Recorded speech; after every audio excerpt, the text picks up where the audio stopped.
Spain and Italy, located in the southwestern region of Europe, one being to the west, while the other being to the north of the Mediterranean Sea. And Spain is situated on a geographical plane that extends 504,000 square kilometers. Spain has been exposed to many external factors due to its location from times long ago. It was an important source of influence in different areas during the more recent centuries, leaving behind a cultural impact that has led to the presence of over 500 million Spanish-speaking individuals, making it the second most spoken language in the world. This country that is established across the globe as one of the most advanced countries, bearing a powerful economy, the 9th highest GDP worldwide, and a high living standard being common among its people. Muslims reached it in its early stages, when Muslims entered through the Iberian Peninsula in 93 Hijri, and Islam spread throughout the largest portions of this region, turning into immigrants that resided in the lands. They were able to build a civilization backed with an intellectual culture that lived on for many generations after.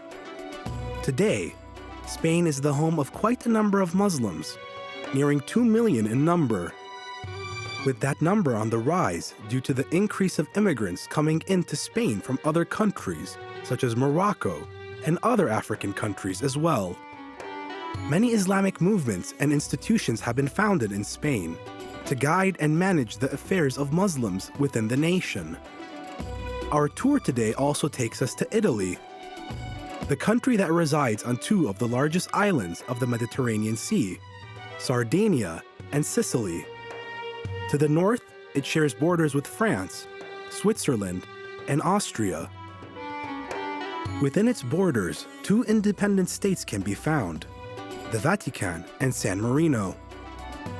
Islam became more prominent in Italy after the Second World War, when Muslims from Eastern Europe immigrated to it.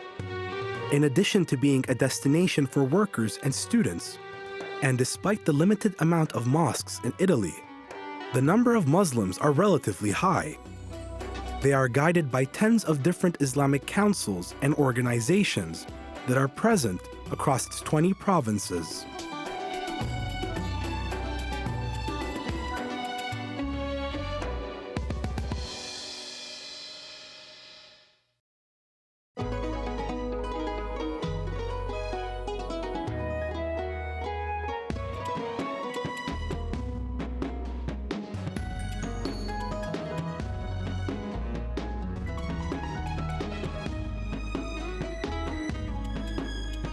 Here in Spain, the air is embalmed with the scent of Islamic culture and its rich heritage.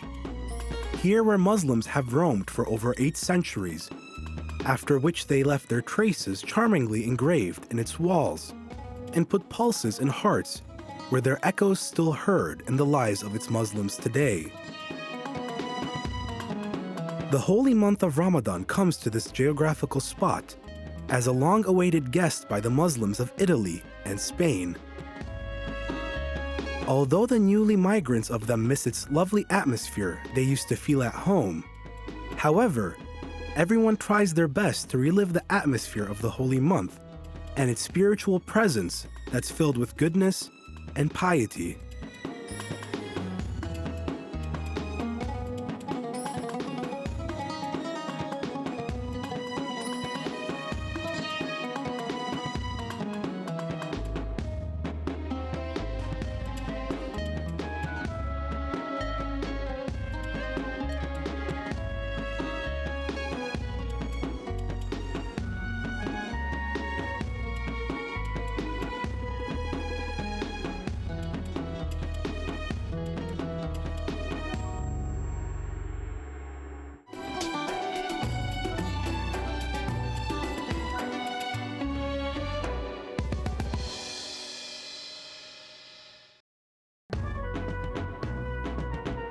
Hundreds of years of the Islamic presence in Spain has enabled them to pervade the very details of life here.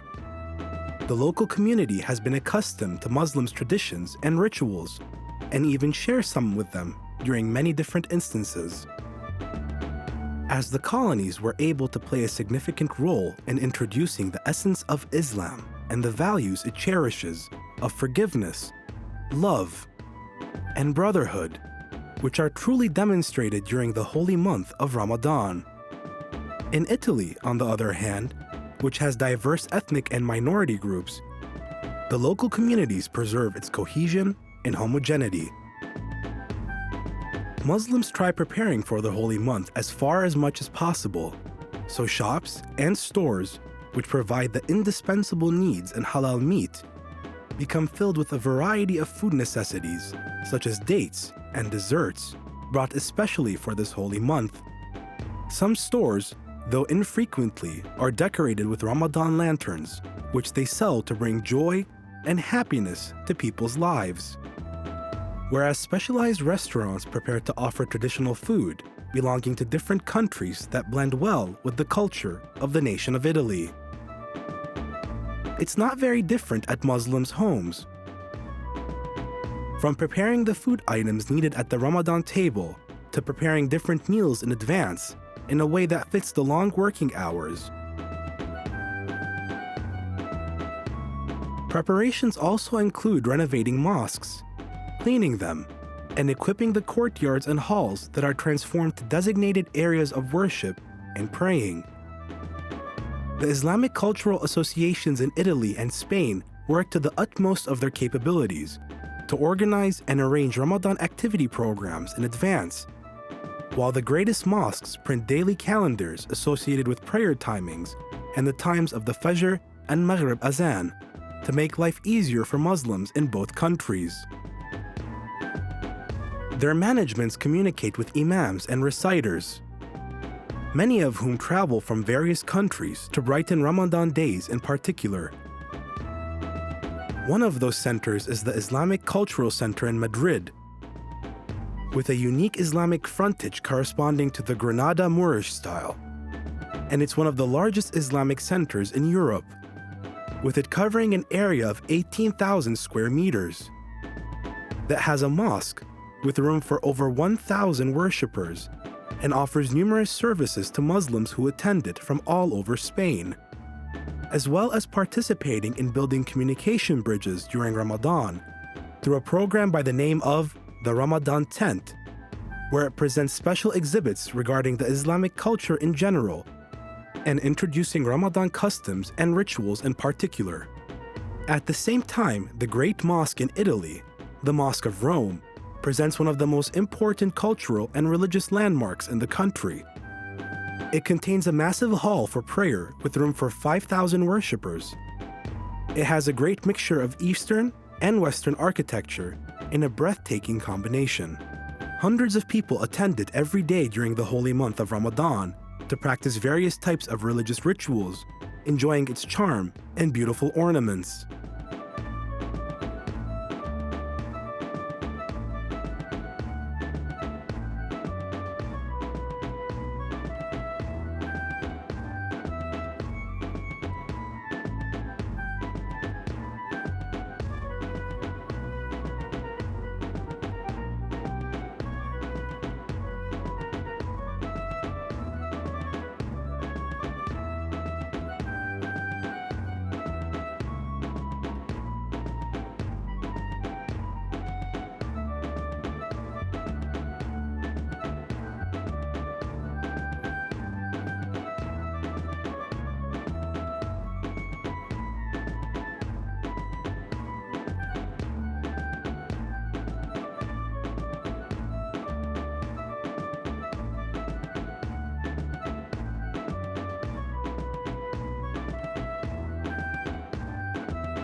For Muslims all over the world, Ramadan represents a chance to reinforce the social structure, particularly in countries where Muslims are considered minorities.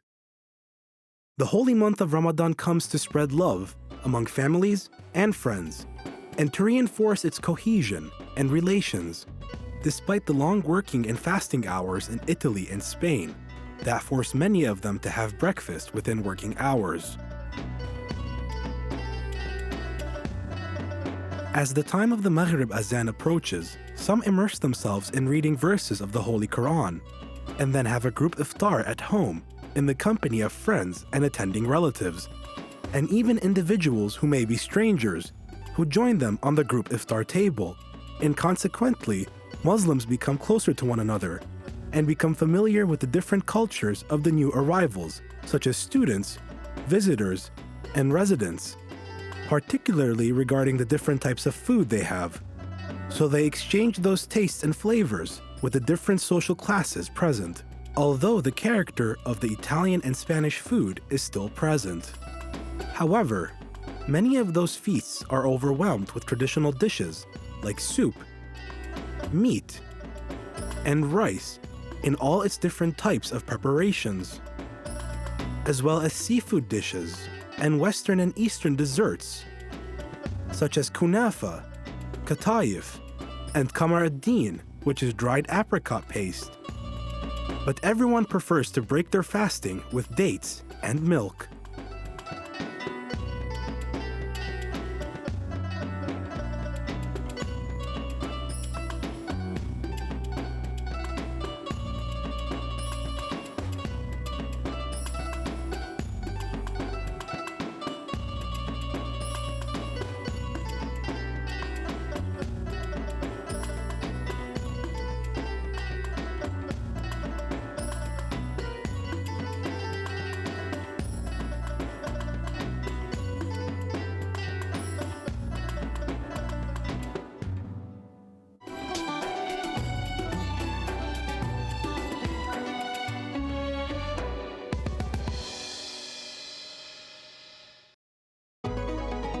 Italian and Spanish Muslims are assiduous in preserving the supreme morals of Islam, and they show them best during Ramadan in a variety of different ways, through the group iftar feasts organized by the Islamic centers and associations in numerous cities of both countries.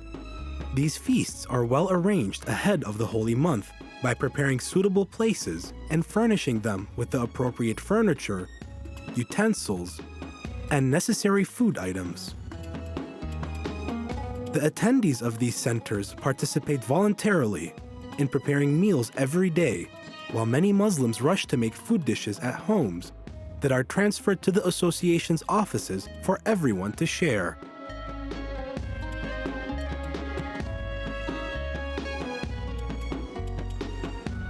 The most amazing thing you can find at these feasts are the embracing individuals from various backgrounds, religions, and races, talking to them and answering their questions within an activity by the name of the Open Door, in a cultural civilized cohesion where Muslims leave a special mark on others' minds and cooperate to help one another and provide iftar food for many incapable Muslims in need, the thing that releases many of them from their loneliness and leaves comfort and satisfaction in their hearts.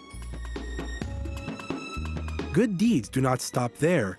At this scene, as many rush to individually give away charity and donations, or through Islamic centers and their managements that take upon themselves to deliver them to the poor and people in need, or using them to improve worship sites and make them more comfortable for those who attend them.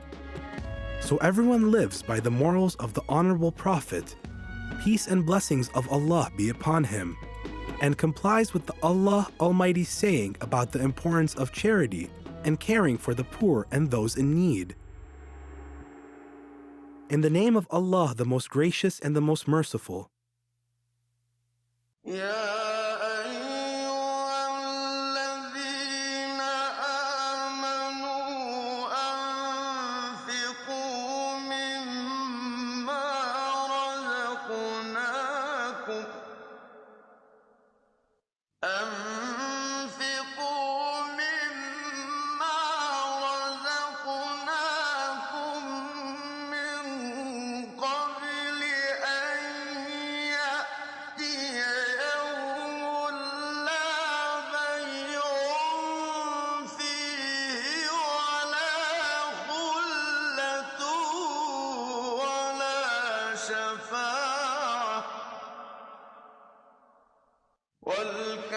والكافرون هم الظالمون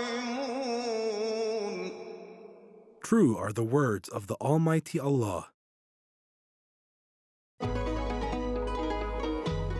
From the iftar atmosphere and by public buses provided by the municipality of Rome, Muslims head in large groups to the Islamic Center Mosque to perform the Isha and Taraweeh prayers. Here in Spain, it is not very different, as Ramadan has, in both countries, a supreme spiritual atmosphere to Muslims. They gather in prayer halls in parallel lines or outside in groups to overcome the limited space due to the increasing number of worshippers during these holy days.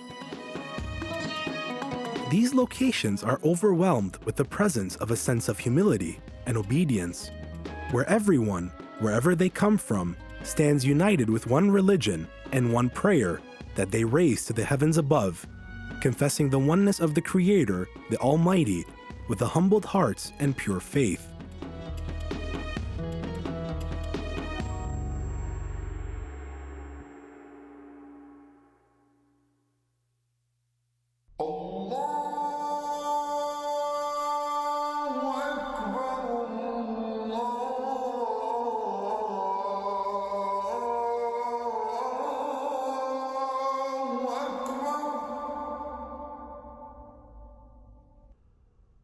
أشهد أن لا إله إلا الله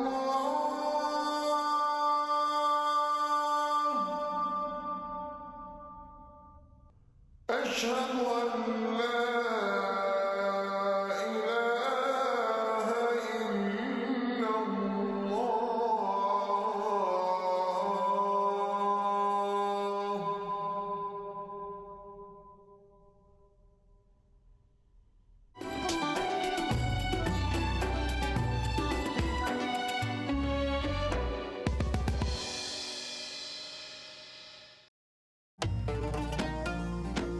The Islamic centers in Spain and Italy are assiduous in establishing of all Ramadan rituals. At these centers, programs and activities vary, starting with basic practices of worship, like fasting and praying, to religious lectures and Holy Quran recitation classes, to even Arabic language classes held specifically for children, whose families keep bringing them to mosques and centers every day to help with their works and activities, and to learn how to perform practices of worship and to become familiar with different cultures.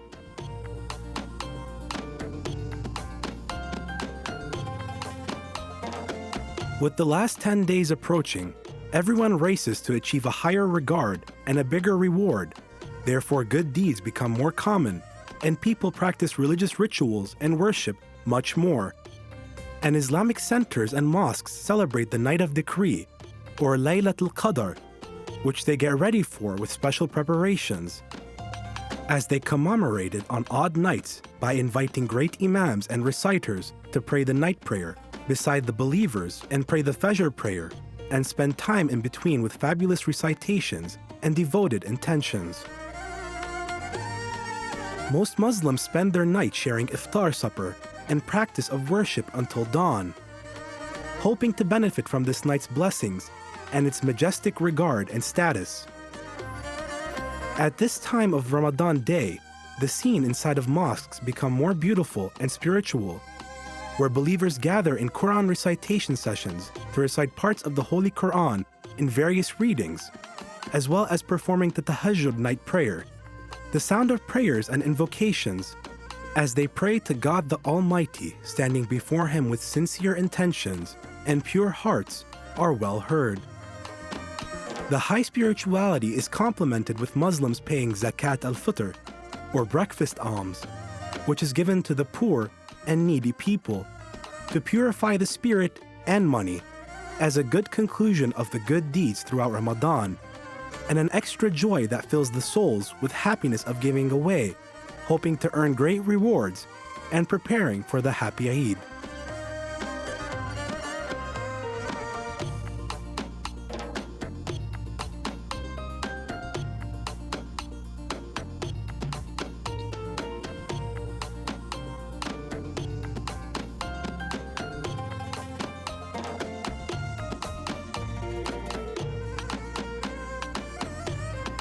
With these smiles drawn on the faces, and with an overload of joy and happiness filling the souls and emitting around them, the preparations for the last days of Ramadan come about. As Muslims get ready to welcome the Eid al-Fitr in Italy and Spain, stores specialize in producing all Eid necessary items, most notably the foods and desserts that many Muslim families rush to buy to entertain their guests, relatives, and friends, and neighbors. Many residents of these houses, which embrace Muslim people, prefer to this day to relive the customs of the Eid, at least those regarding specific desserts for this occasion, which remind many of the Eid atmosphere in their countries.